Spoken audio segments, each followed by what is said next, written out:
Korea स्थित माइग्रेन्टहरूको सबभन्दा पुरानो पहिलो संस्था नै नेपाली सम्पर्क समिति हो। त्यसको स्थापना कालदेखि अप्रत्यक्ष रूपमा सहयोग गर्दै गएर 1998मा म त्यो संस्थाको महासचिवको हैसियतले कार्यभार सम्हालेको थिएँ। त्यो बेला हामीलाई यति अप्ठ्यारो थियो, अहिलेको जस्तो मिडिया पनि थिएन। केही हामीले एक अर्काका ती बिचका समाचारहरू कसरी कलेक्ट गर्ने, कसरी हामी कम्युनिटी बिच पुर्याउने भन्ने हैसियतमा अहिलेको जस्तो यो कम्प्युटरको त्यति सजिलो पहुँच पनि थिएन।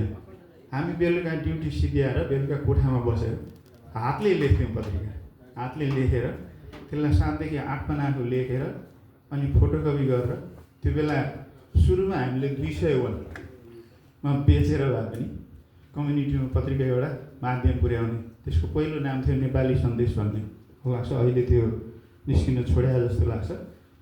कोरिया स्थित पहिलो पत्रिका नै त्यसलाई भनिन्छ, त्योभन्दा अगाडि कुनै पनि पत्रिकाहरू थिएन।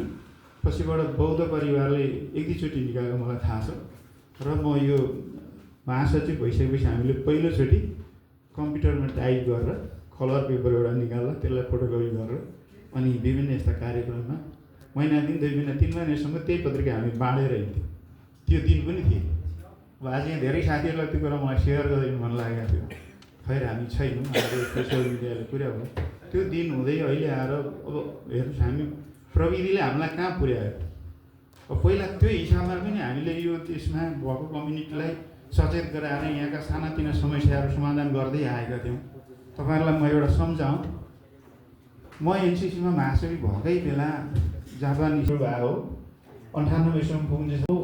लेटर प्याडमा औपचारिक रूपमा हामीले सिफारिस गरेको कारणलाई दूतावासले मान्यता दिने र सोही अनुसार सम्पूर्ण यहाँका अप्ठ्याराहरूलाई सुधार गर्ने भन्ने शर्त चाहिँ 98बाट हामीले मलाई ठ्याक्कै मिति थाहा भएन, केदार भक्तमाथिमा कोरिया आएको बेलामा हामीले पहिलो शर्त गरेर यो एउटा नेपाली सम्पर्क समितिलाई दूतावास खोल्नुभन्दा अगाडिसम्मको एउटा आधिकारिक संस्थाको रूपमा स्थापना गरेको थियो। केही समय अगाडि अधिवेशन भएको देखियो सुन्यो, तर यही ठाउँमा बसेर हेर्दा केही साथीहरूले ती इतिहासै सबै बिर्सादेखि अलिक खल्लो अनुभव चाहिँ लाग्यो। खै ठिकै छ, हाम्रो नयाँ अध्यक्षजी यहाँ हुनुहुन्छ, इतिहासलाई त्यति सजिलै नबिर्सौँ भन्छ। हाम्रो यो अहिले ट्रेन्ड नै के बनाएको छ भने पुराना जति सबै खराब, पुरानाले सबै बिगारे त्यो होइन। केही बिगारेका छन्, केही सपारेका पनि छन्।